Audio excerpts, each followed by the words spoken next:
Көк бұрыштан Исламов Бобыржон, Жамалов Айдар қызыл бұрыштан. Сәл тәжірибе көбірек енді, Жамалов Айдарда. Көрейік. Дене бітімі бір-бірінен аумай қапты енді, шыны керек. Атлетизмді берген екен, табиғат. Әсіресе Бобыржон Исламовқа,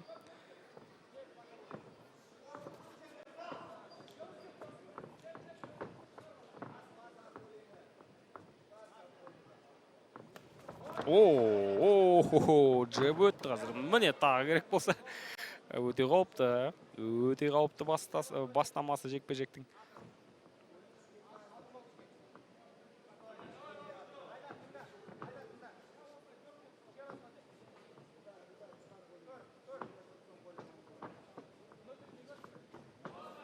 Тамаша, бірақ тым алыстан жалпандай. Нақты бір жоспарсыз, жай ғана лақтыра салған фронт-кик сияқты. Бобыржон Исламовтың орындауында. Әзірше жігіттер бір-бірін зерттеп жүр, Кім не жоспар ұсынады екен бұл жекпе-жекке дегендей. Енді жекпе-жек мәнеріне қарағанда екеуі де ұзақ айқасқа дайындалып отыр. Жамалов бірінші болып күреске кетті. Ал көрейік. Торға тіреді қарсыласты. Мойынды жақсылап алған Бобыржон Исламов бұл ойдан бас тартуды жөн көрген екен. Ендеше. Тейкдаун. Аяқтан іліп көздейді ме әлде? Тордан тартып алып лақтыруға тырысады ма екен? Айдар Жамалов. Міне біздің бұрыштан көрмейді, бірақ бүйірден Демен өте жақсы соққы өткендей болып көрінді. Сырт көзге көп соққылар жалпы жеңіл болып көрінеді, қатты сезілмейтін болып көрінеді, бірақ негізінен әрбір екінші соққы спортшыға өте ауыр тиіп жатады. Клинчтен шыға бере бір мәрте шын тақта салып көрді.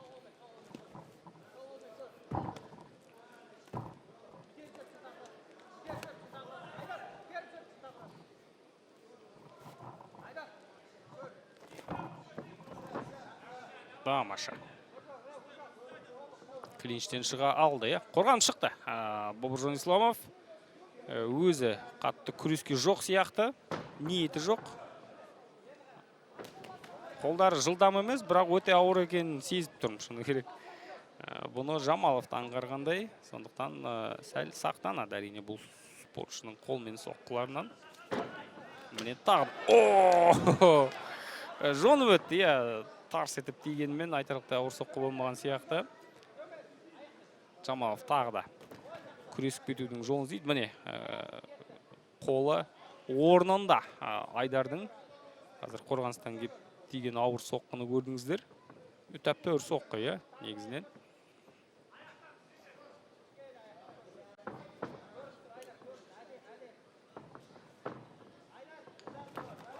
Тамаша, міне тағы да хай-кик, және тағы да бірнеше соққы ауа қармап қалды. Негізінен тиген соққылар қарағанда тимеген соққылар спортшыны тезірек шаршатады. Осыны ұмытпайық. Тамаша, өзі қарсы шабуылға іліп әкетуге жақын қалды. Бүйтіп құлаштай ұрғанда шынымен де өте қауіпті көрінеді екен Бобыржон Исламовтың соққылары.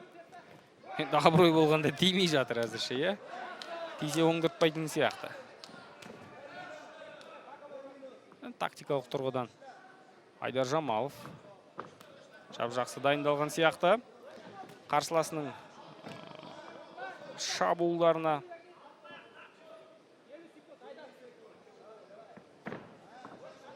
тағы да қашықтықтан. Енді соққылары бокстан спорт шеберінің соққыларына келмейді, шыны керек. Енді анкета толтырған кезде кішкене қосып жіберген сияқты, Бобыржон Исламов.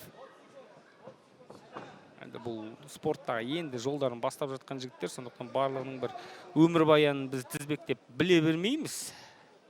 Өздерінің сөздеріне ғана сеніп жүреміз.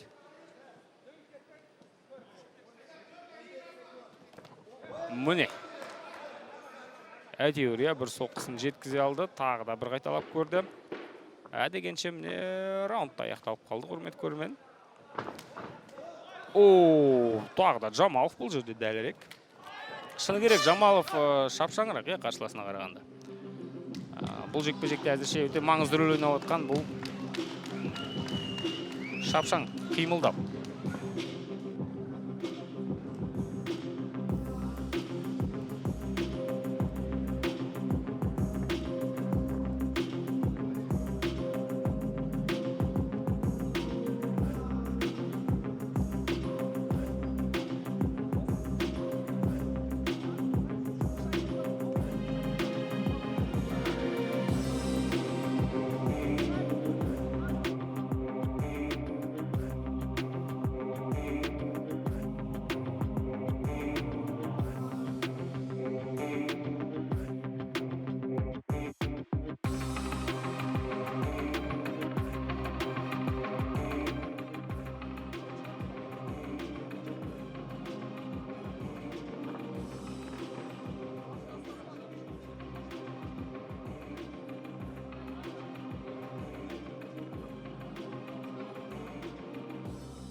Төлеген Әдікенов рұқсатын берді, біз жалғастырамыз.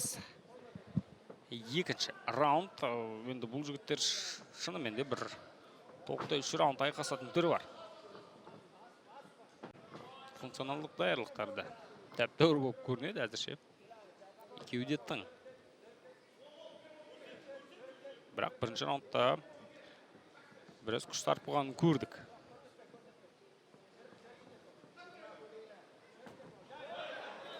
Тағы да джеб. Міне, қашықтықтан атылды қарсыласына қарай. Бобыржан Исламов тек қана мерзімнен бұрын жеңісті көздеп жүрген болып көрінеді. Ұпайға жұмыс жасау деген атымен жоқ бұл жігіттің мәнерінде. Оған дейінгі жекпе-жектер мерзімнен бұрын аяқтағанын ұмытпаңыздар. Тамаша, міне, ақыры, ұтымды позиция алды, бірақ тейкдаун жоқ әлі, әзірше тейкдаун туралы айту ерте.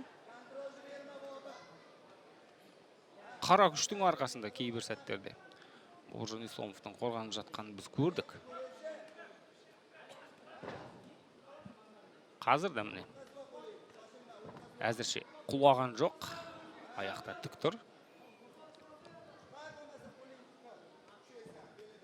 Тамаша. Стомп бірнеше мәрте қазір өкшемен аяқтан салды.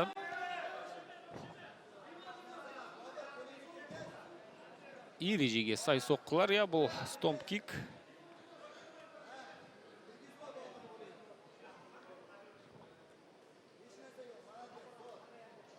Жан бастан да сала бастады тіземен. Сәл қалды бұл жерде іліп алуға. Болмады, қараңыздар, не деген күші көп жігіт еді. Тордылып алды бұл жерде Исламов. Төрешіде ескертуін айту керек. Әлде біздің тұстан, біздің бұрыштан солай болып көрінді ме екен, кім біле. Қалай дегенмен, бір тізесін жерге тигізді қарсыласының. Бұл да Жамалов Айдар үшін өте жақсы нәтиже, өте жақсы көрсеткіш. Қаншама қарсыласын жұлқылап, қиналып түбі құлата алғандай, зерлете алғандай қарсыласын.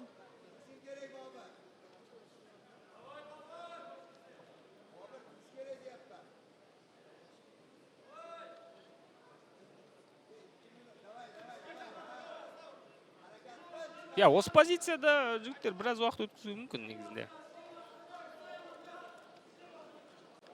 Бобыржан Исламов қарсыласының бір ыңғайлы сәтті күтіп отыр, қарсыласының қателескен сәт. Міне тағы да тордылып алды. Соның арқасында қорғанып отыр ғой қазір, дайын тұрған тейкдаунды бермей қойды.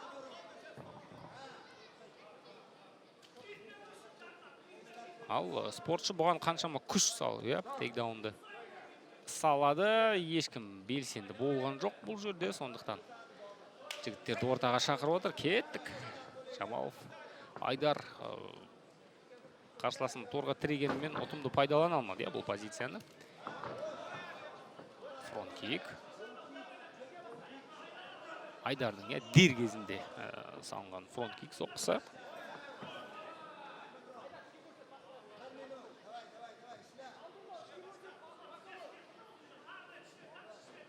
Тағы да міне дәл осы соққыны қайталауды бапкерлерде сұрап отыр. Жамалов Айдардың солақай тұрысы да біраз ыңғайсыздықтар тудырып отыр, Бобыржан Исламовқа. Алданып қалды, бұл жерде аяқтан соққыларға әбден үйреніп алған. Өзбекстандық спортшы бұндай соққыны күткен жоқ. Әдемі кетті және тәп-тәуір өзіне қарсы, Бобыржан Исламов қазір қарсыласының шабуылын қолданған еді, өкінішке қарай. Бобыржанның өкінішіне қарай толықтай тейкдаунға ұласпады бұл. Шынымен де бойында күші көп екен. Кәдімгі дүлей күшке сен қарсыласты жұлқып көтеріп алған кезде бұны түсіндік, бірақ бұл қара күшке техника жетіспейді екен. Міне, қарсыласы үстіне шығып алған Жамалов тұрғызбауға тырысады, әрине раундтың соңына дейін. Тамаша. Раундтың соңында әрине бұл өте маңызды қазір қарсыласының үстінде қалып қою раунд сөзсіз Айдар Жамаловқа кетеді деген сөз бұл жерде.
Шешуші үшінші раунд. Исламов Бобыржаннан енді біз тәуекел күтеміз. Өзі де түсініп отырған шығар, 2 раундты қарсыласына берген. Сондықтан қазір енді бір бас салып, мерзіммен бұны жеңіске деген бір құлшынысын көрсетпесе, білмеймін. Егер жеңіс керек болса, әрине, Бобыржанға,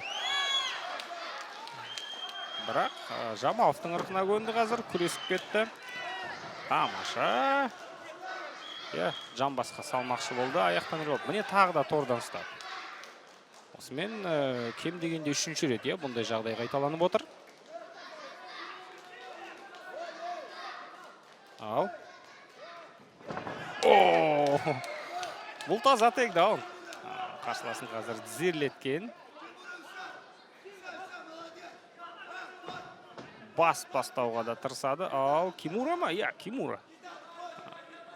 Бобыржанның көздегені, бірақ бұндай күйде, Кимура жалпы қылқындыру, ауырту әдісін жасау оңай шаруа емес, шыны керек. Бір қолды қалай, қарсыласының астына салып алған, қорғануға мүмкіншілік аз бұл жерде. Тамаша.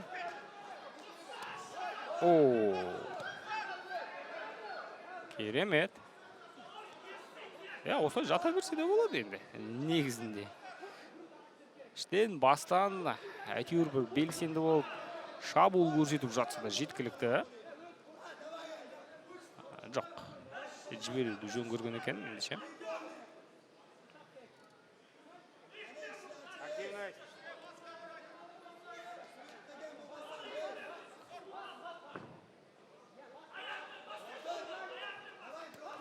Тамаша, енді мүмкіншілік ашылып отыр, бұл жерде.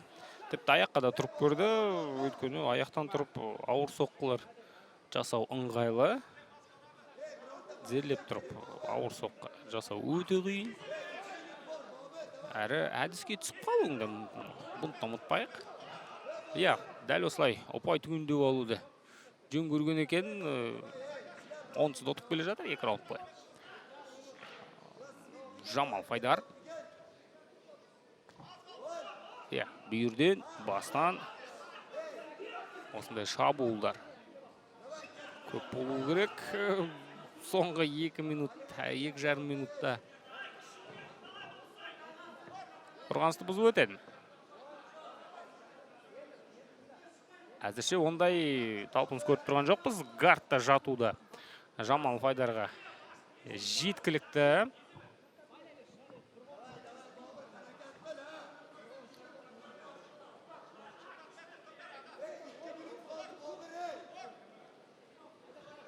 Әзірше рефери шыдап отыр.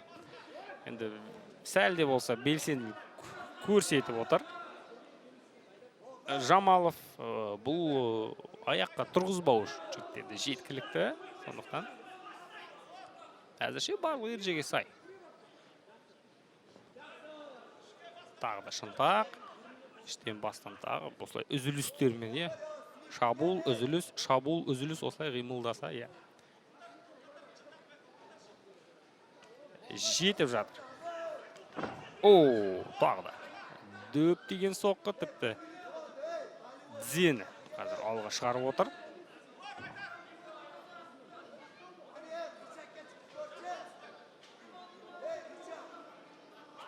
Айдар Жамалов кейбір сәттерде аяққа тұрды. Жалпы тактикалық тұрғыдан әрине барлығы дұрыс. Мерзімнен бұрын жеңіске жету өте қиын бұл жекпе-жекте, қалай дегенмен. Исламов Бобыржан өте мықты екен. Көріп отырыңыз, табиғатынан сондай мықты жігіт екен. Сәл шеберліктің жетіспеушілігі бар, тактикалық ойлауға біледі де. Жамаловқа қарағанда төмен болып шықты. Мен тәжірибеде аздау әрине. Жамаловтың жекпе-жектері кәсіпқой ММА-де көбірек.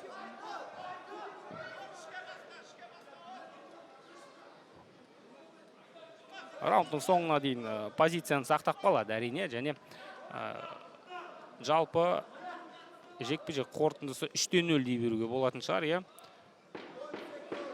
3 раундтың қорытындысы бойынша төрешілердің шешімімен бір ауыздан Айдар Жамал жеңіске жетеді дегенге еш күмән келтірмейміз. Соңғы секундтар, жекпе-жек аяқталды. Дәл қазір төрешілердің шешімі бізге мәлім болады. Бірақ төрешілердің шешімінсіз ақ қалың жанкүйер барлығын түсініп отырған болар.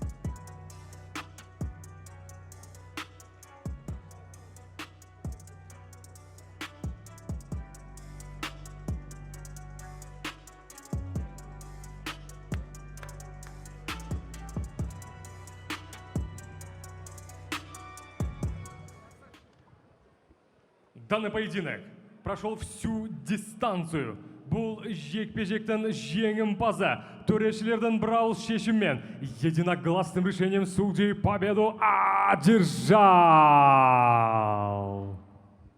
Сақ против Айдар Жамалов!